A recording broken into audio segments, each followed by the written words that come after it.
it is important for physicians to understand their patients need to have their pain managed and the ease with which a patient can misuse or abuse their medications for several reasons. One, let's clear up the definitions of misuse and abuse. Misuse generally is basically not following the instructions of your doc. You get a prescription, and if the instructions are take the pill every 6 hours, and the patient says, well, my pain relief is, suboptimal, I will take 2 tablets, or I will take 3 tablets in a shorter period, or more than what's recommended in one period. And so the potential for overdose increases. That's, in a way, misuse. In the way that I also look at when, I've been given a prescription for a pain medication, and one of my neighbors calls at 7:30 on Saturday evening and says, oh, I've hurt my back. Do you have anything left over from when you had your tooth pulled or whatever? And with the best of intentions, I say, sure, here, have a couple of my tablets. And, that's not exactly diversion, even though by law, technically, that is diversion. If you give your medication to someone else, you don't even have to sell it. You just give it away. That's diversion. But I'm going to call that relatively low-key diversion. So I'm going to say that's misuse.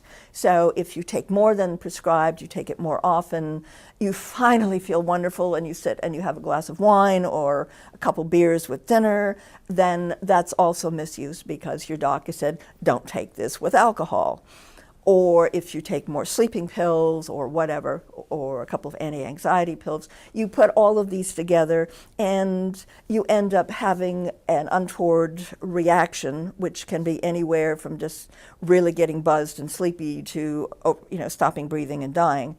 That's kind of misuse, whereas abuse is deliberately using the medication either for, not as prescribed for something else, or more importantly, for non-medical reasons. And that's, again, another difficult term because many people who abuse opioids do that for self-medication. They either can't get the drugs that they want or they just feel so awful. Many people who are mentally ill will self-medicate with opioids and other street drugs just to make themselves feel better. And so that's abuse, or just taking it for fun, or going out and selling it for profit. That's all abuse and getting over into diversion. So you have these definitions. When we look at how a physician responds to a patient, it's often difficult to have the physician understand the difference between misuse and abuse.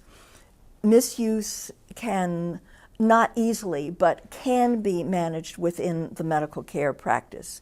It is often very challenging for a physician to know what to do when there is a patient who is in pain, but is also abusing the medication that is being prescribed, or using the pain medication that is being prescribed and is abusing other drugs on the street. That is much more challenging for a physician to say, this patient I'll keep and this patient I need to fire from my practice. And if there are treatment options available, maybe I should take my energies to get the patient into treatment. There are many physicians who simply don't have the time or the inclination to handle the more challenging patients that they have who are abusing. That's more of a physician perspective. From a public health perspective, it is very important to me that we create prevention programs, which may take a little bit longer to change the behavior of the practicing physician, of the communities, to make sure that they address the issue more carefully. The same thing with law enforcement.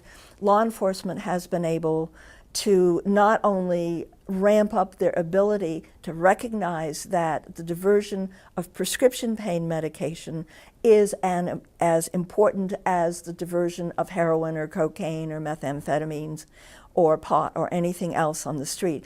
It is as equally important to work in that aspect.